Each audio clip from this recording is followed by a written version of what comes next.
The second video we're going to look at, ladies and gentlemen, is trying to identify an outlier amongst a set of data. Now you see, it's pretty difficult to spot the outlier here. We're all very, very good looking gentlemen.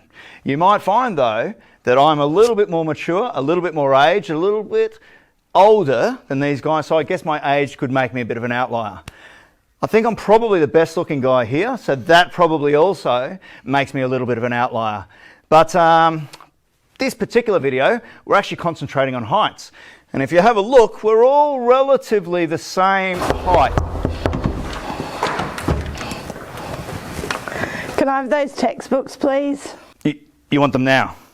You want those textbooks now? As you can see, now that our heights have been slightly adjusted, there may be a bit of an outlier. That could be my height. Thank you, Mr. Wilkie.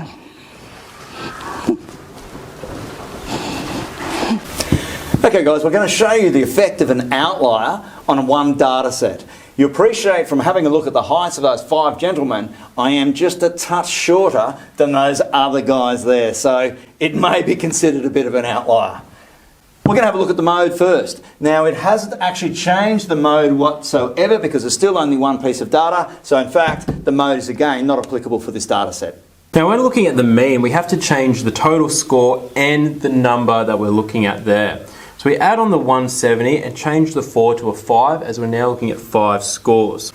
That gives us 917 over 5 and a new mean of 183.4 centimetres. As you can see, it's decreased our mean by quite a bit, and this number here no longer represents the group as well as the original mean did. We're now going to have a look at the median of this new set of data with the outlier.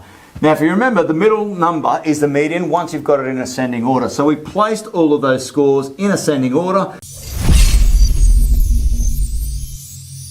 This time there's 5 data points. Because it's an odd number, we've got just one central value, which becomes our median at 185.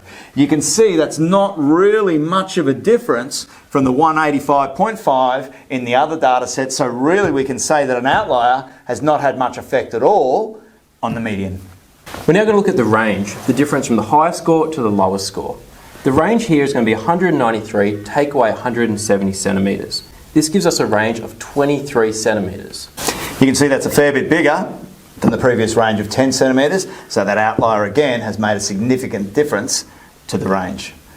So summing up, what would you say the overall effect of the outlier on this set of data?